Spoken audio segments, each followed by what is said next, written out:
Saya menyarankan Anda saran dari laki-laki ke laki-laki. Prinsiplah dan jangan merendahkan diri di hadapan wanita. Maksudnya begini,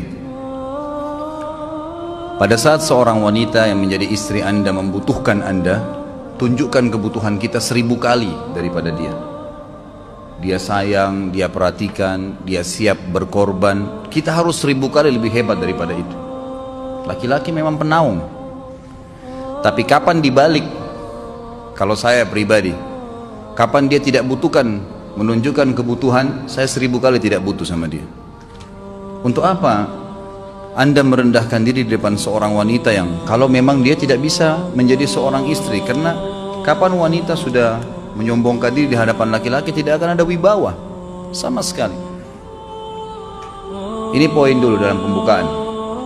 Dan selalu saya sarankan siapapun ikhwah yang minta saran saya dalam masalah rumah tangga, yang paling pertama ini saya ucapkan, saya bukan menyuruh Anda menjadi keras, bukan. Tapi saya mengajak Anda untuk punya prinsip dalam hidup. Wibawa, pemimpin rumah tangga. Dibutuhkan kita butuh, tidak dibutuhkan ya sudah. Masih banyak gantinya. Dia mau ganti laki-laki lain, silahkan, ahlan wa sahlan, silahkan. Allah akan gantikan penggantinya yang lebih baik. Dan itu harus bisa kita punya prinsip. Memang begitu. Kalau ini kita terapkan dalam kehidupan kita, kita akan sangat mudah hidup. Terkadang subhanallah ada pengorbanan berat. Berpisah dengan meninggal, berpisah karena masalah dosa yang dilakukan oleh pasangan kita, jelas haram. Kalau ada seorang istri hanya karena masalah suaminya kekurangan ekonomi mau berhubungan sama laki-laki lain, wanita apa ini? Cinta itu pengorbanan, kasih sayang, bukan hanya pada saat mampu kemudian disayang, pada saat tidak mampu kemudian ditinggal. Subhanallah. Hati-hati, hukum Allah subhanahu wa ta'ala berlaku. Akhwat yang jadi istri, ikhwah yang jadi suami, harus tahu pasangan kita itu punya Tuhan sebagaimana kita punya Tuhan yang sama. Dan Allah itu maha adil. Memang dalam kehidupan kita ada naik turunnya. Dan makna cinta adalah pengorbanan. Itu sebenarnya. Kalau hanya kita kantongnya lagi penuh kemudian disuka sama istri, pada saat lagi tipis, lagi masalah kemudian dia mau berhubungan sama laki-laki lain, na'udzubillah min dzalik. Wanita apa ini? Kalau saya tidak naungin. Kalau saya nggak naungin. Kamu mau sama dia silahkan, ahlan sahlan, silahkan jalan. Kalau saya, istri saya sangat tahu prinsip saya. Kalau kamu merasa ada laki-laki lain yang kamu anggap baik, atau kamu mau ingin memasukkan pendapat keluargamu dalam rumah tangga saya sehingga kedudukan saya sebagai suami tidak didengar lagi, silakan pilih keluarga kamu. Tidak ada masalah. Jadi jangan jadikan sebagai beban. Oh, nanti kalau pisah saya hidupnya bagaimana? Saya melarat. Ini kenapa ini?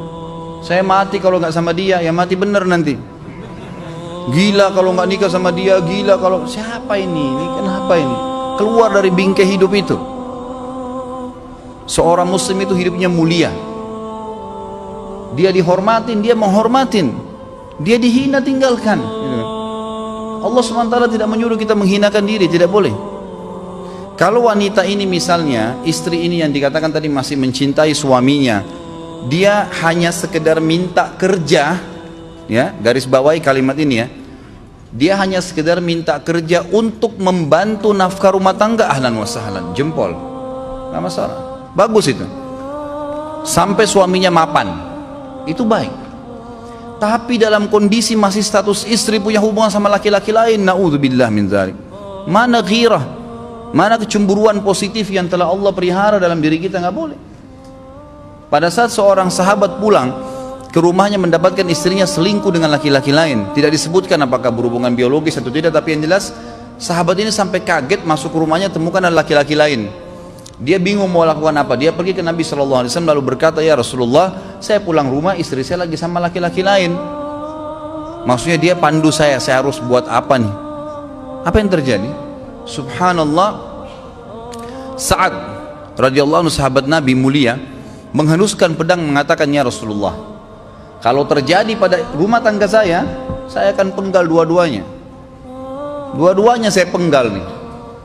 Tapi di sini ulama bilang saat ingin menghukum kalau terjadi pada keluarganya dengan penggal ini, Bukan maksudnya dia menghukum secara individu, maksudnya dia, saya ingin terapkan hukumnya Allah, dirajam, dibunuh karena mereka sudah menikah dan berzina. Hukum Allah terapkan, kemuliaan agama harus ada. Harus begitu. Seorang istri yang mau tinggal di bawah naungan kita sementara kita sudah berkorban di bawah terik matahari, sudah bekerja, sudah memilih dia dari sekian banyak wanita, kemudian dia mau berkorban, hormatin dia, junjung dia, lindungin dia, rangkul dia, gitu kan? Bela dia, memang harus begitu. Tapi kalau masih dalam naungan, kemudian sedikit himpit masalah ekonomi lalu berhubungan sama laki-laki lain, naudzubillah, jangan dipertahankan. Berbahaya sekali, gitu kan? Jangan Anda menjadi laki-laki lemah, gitu.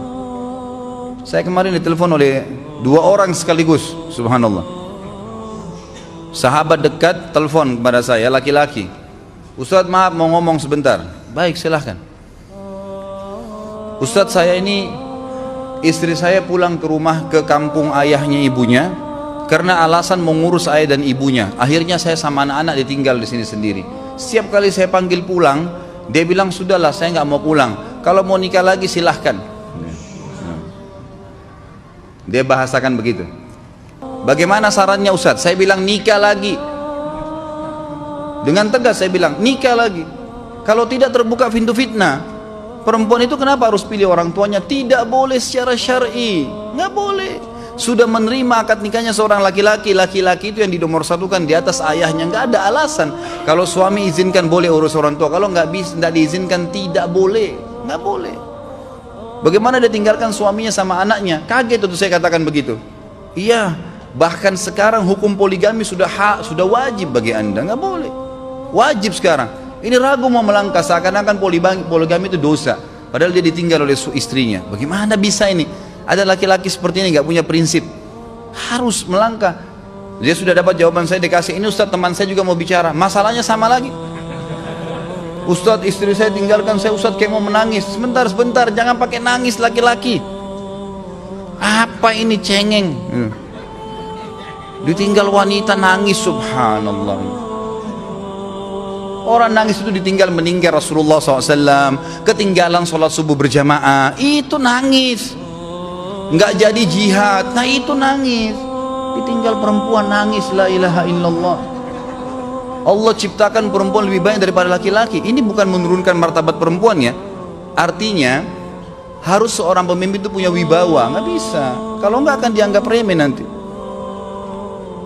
Istri itu dinaungin, dilindungin, dididik, diberikan haknya ia.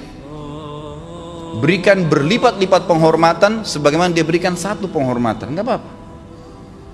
Tapi jangan sampai menginjak martabat seorang pemimpin, nggak boleh. Akhirnya saya sampai bilang sama dia, akhi, ambil keputusan. Kamu mau balik sama saya berumah tangga di sini, atau kamu pilih rumah orang tua kamu? Oh, saya pilih orang tua saya, baik, saya ceraikan kamu sekarang. Assalamualaikum, tutup telepon, selesai.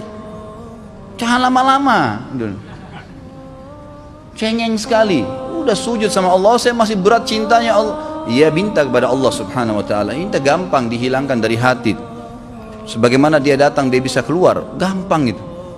Subhanallah ya, jangan terlalu mencintai dunia berlebihan. Kalau saran saya, kalau istri Anda ini tanya baik-baik, kalau kamu bekerja hanya karena mau bantu nafkah rumah tangga sekarang, ahlan wa sahlan, silahkan. Selama pekerjaan halal, antar dia ke tempat kerjanya. Muliakan dia, jaga, jemput pada saat pulang, Anda pembelahnya, begitu. Tapi kalau berhubungan sama laki-laki, ada subhanallah suami depannya dia istrinya telepon laki-laki lain dan dia menerima itu. Mana ini? Dalam agama haram, wallah haram itu hukumnya, nggak boleh. Itu namanya dayuth dalam agama. Nabi SAW mengatakan Allah melaknat dayuth. Kata sahabat, siapa itu dayuth ya Rasulullah? Laki-laki yang tidak punya cemburu terhadap pelanggaran agama yang terjadi pada istrinya. Gimana caranya? Nggak boleh dalam agama Islam, gitu kan? Makanya biasakan hati kita terisi dengan cinta kepada Allah SWT dan bukan cinta kepada manusia. Mencintai istri karena Allah yang perintahkan, mencintai suami karena Allah yang perintahkan. Jadi semua karena Allah. Tidak ada kata-kata hilang, tidak ada rugi kalau kita meninggalkannya. Jadi ini hal mendasar yang saya tahu, Allahu alam. Jadi sampaikan seperti itu. Kalau wirid apa? Saran saya adalah memperbanyak istighfar kepada Allah SWT. Gunakan momen musibah itu sebagai kesempatan untuk mendekatkan diri dengan Allah Subhanahu wa taala. Begitu ya.